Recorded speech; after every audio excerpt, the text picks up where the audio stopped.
Good morning students.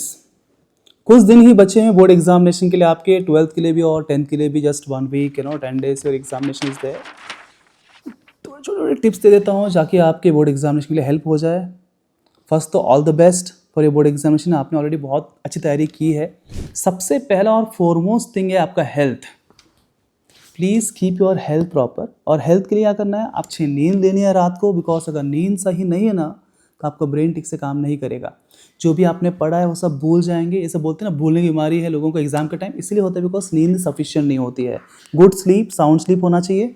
और साथ में आपका फूड, एटलीस्ट ये 1 या 10 दिन के लिए आपका फूड हैबिट्स को ठीक से बनाइए। सिर्फ हेल्दी फूड, घर का ही भोजन खाइए, बाहर का खाना मत खाइए। नो जंक फूड, कुछ पीना नहीं है, खाना नहीं है बाहर से, हेल्दी फूड खाइए। ये बहुत इंपॉर्टेंट है, फूड और स्लीप, जिससे आपका हेल्थ मेंटेन होगा।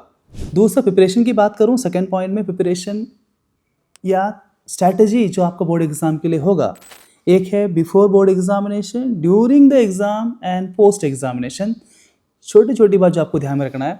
अभी सिर्फ लास्ट 1 वीक 10 days आपके लिए बचे हुए हैं, तो अभी कोई भी नया टॉपिक को चूज मत करिए।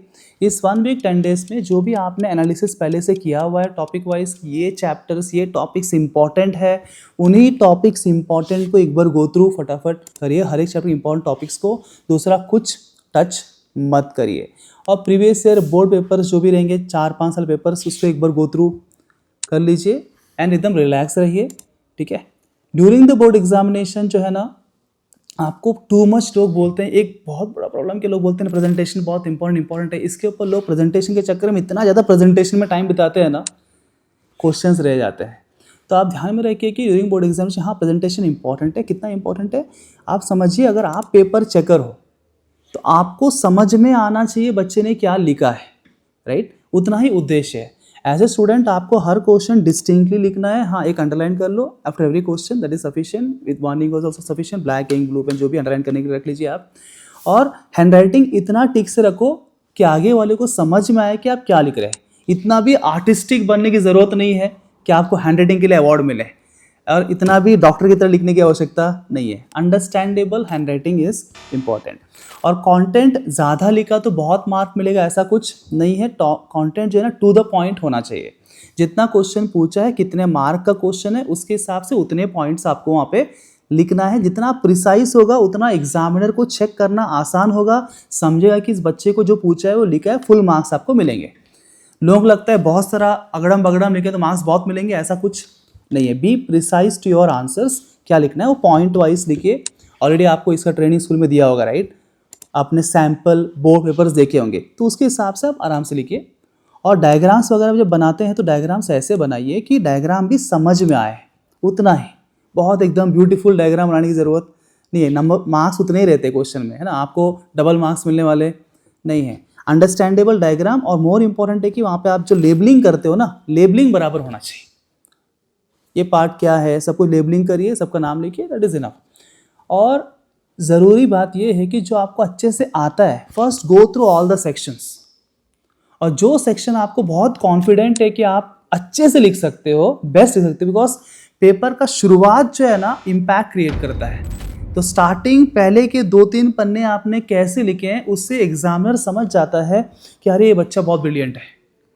बोलते हैं ना, फर्स्ट इंप्रेशन लास्ट इंप्रेशन, वैसे।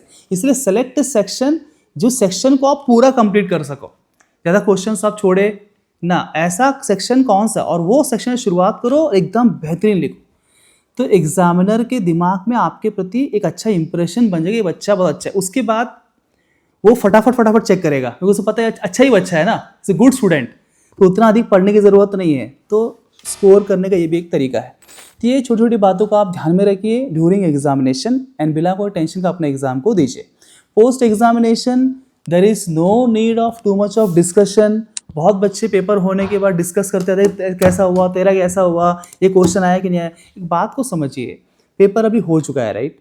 ये फाइनल एग्जाम है। हाँ, स्कूल एग्जाम में आप करते ये सही था। स्कूल एग्जाम में क्या है, उसके बाद मुझे सीखना है, क्या मुझे नहीं आया, मुझे सीखना है, इसलिए पढ़ता हूँ।